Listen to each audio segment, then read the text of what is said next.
आज पूरा देश भ्रष्टाचार के खिलाफ प्रभावी कार्रवाई की अपेक्षा करता है। भारतीय जनता पार्टी ऐसा मानती है कि देश की जनता की इस इच्छा का सम्मान होना चाहिए और यही हम सबों का संवैधानिक दायित्व भी है।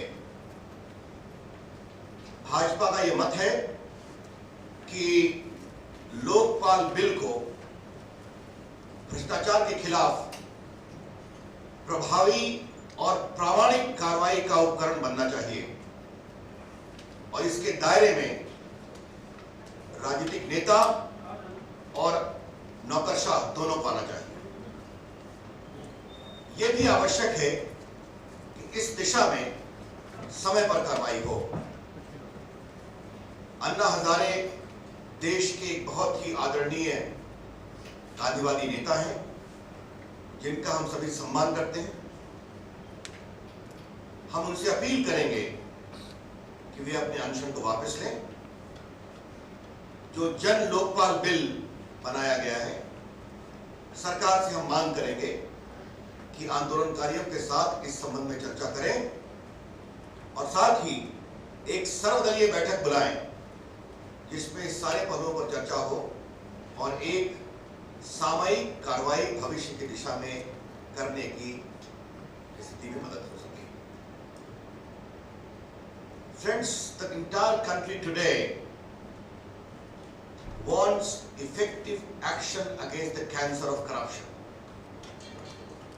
The BJP is strongly of the view that such popular wish must be respected, and this indeed is the constitutional obligation of all of us. The BJP wants that the Lokpal bill must become an instrument for effective and credible action against corruption, and both political leaders and bureaucrats must come within its ambit. Such an action must be effective and timely. This is indeed very important.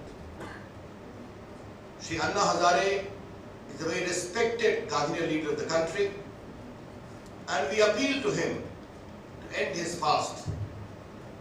And we also demand from the government that on the Jan Lokpal bill, the government must talk to all the activists and also call an all-party meeting for prompt and effective steps in the fight against corruption.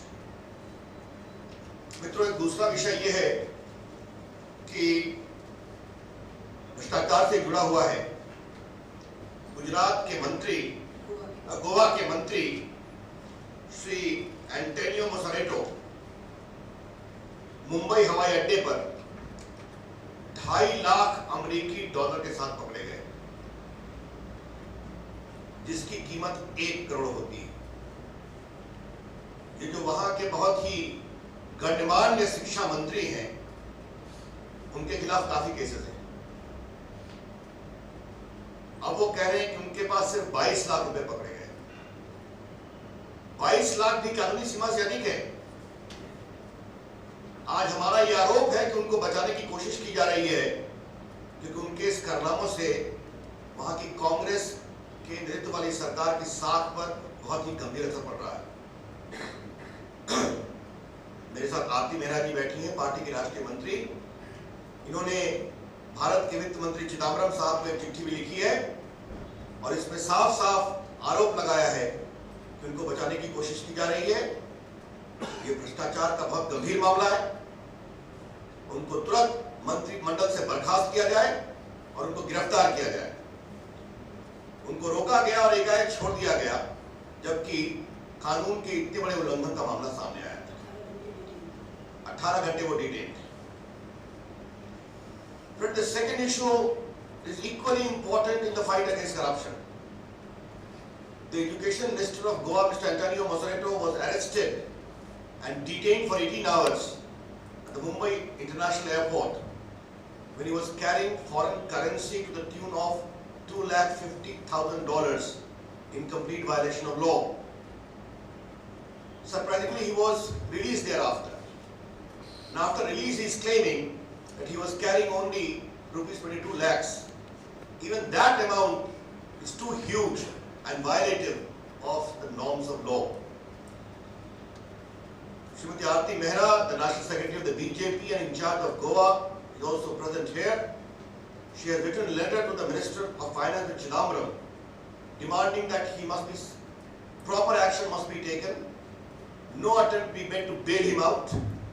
He must be sacked from the Council of Ministers and arrested again. The BJP seriously apprehends that every attempt is being made to bail him out.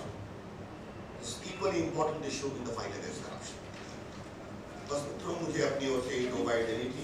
Sharad Pawar सुमन पटेल का आरोप है सारी खबर एक जो जुड़ई है वहाँ corruption जुड़ा हुआ मसला है और वो भारत सरकार के 29 में बात है सरकार के ऊपर कोई कार्रवाई नहीं। सरकार तो हमेशा चुप रहती है। मैंने पहले भी कहा था शाहिद बलवा के साथ शरद पवार का दुबई जाना, दूसरे मंत्री का जाना, जबकि बार बार दोनों के संबंध की चर्चा भी सामने में आई है, अपने आप में बहुत गंभीर है। प्रधानमंत्री सफाई देते समय चुप हो जाते हैं। शायद ये बहुत संवेदनशील मामला है। सुप्रीम कोर्ट के निर्देशन में सीबीआई सख्त कार्रवाई करे और प्रधानमंत्री चुप रहे, ये दोनों साथ नहीं कर सकते।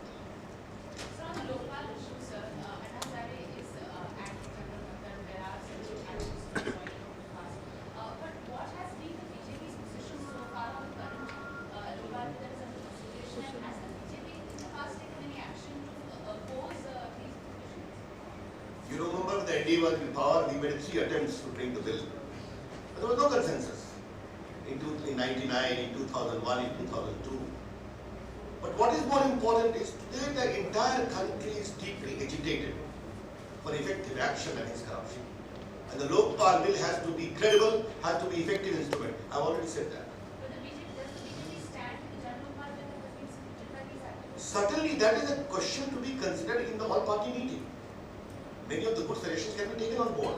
When we say it has to be effective and credible instrument, we mean that. It's not a question of being partisan about it. And the government should also not be sitting on prestige about it. They are well-meaning people. If they are there, they must be called for a dialogue. Some good suggestions must be taken on board. They must revert in the all-party meeting. Discussion must be there. But what is more important, an effective and timely action in this regard. Sir एक सवाल ये कांग्रेस का कहना है कि जब JPC की मांग की विपक्ष ने मैं जेपीसी का मेंबर हूं, मैं इस पर कुछ नहीं बोलूंगा। Thank you. ये कह रहा है कि पीएससी की मैं इस पर कुछ नहीं बोलूंगा। पाकिस्तान की तो साइबर क्रिमिनल है, उन्होंने कहा है भारत के साथ उसकी कभी नहीं हो सकती, भारत कभी नहीं हार। मेरे ख्याल में उनको हारने के बाद दिल बड़ा करना चाहिए। अफरीदी साहब अच्छा खेले, भारत की टीम भारी पड़ी, उन्होंने भारत टीम के अच्छे खेल की प्रशंसा भारत की मिट्टी पर किया है, तो बड़े दिल का ये तकाजा है कि हार को विनम्रता से स्वीकार सचिन को भारत को देने की हो रही है, इसको भारत को दिया जाना चाहिए क्योंकि नेता के योगदानियों में लंबे समय से देखिए हमारे नेताओं ने, अडवाणी जी ने, राष्ट्रीय अध्यक्ष जी ने, सुषमा जी ने, अरुण जी ने सबने शुभकामनाएं दी है। पार्टी के मुख्य प्रवक्ता के रूप में मैं भी पार्टी की ओर से अपने खिलाड़ियों का अभिनंदन करता हूं और साथ ही देश का अभिनंदन करता हूं कि पूरा देश अपनी शुभकामनाओं के साथ पा रहा। ये बहुत बड़ी जीत है। सचिन तेंदुलकर आज दुनिया के सबसे बड़े खिलाड़ी हैं। अगर उनके बारे में भारत का विचार होता है तो भारतीय जनता पार्टी को खुशी होगी।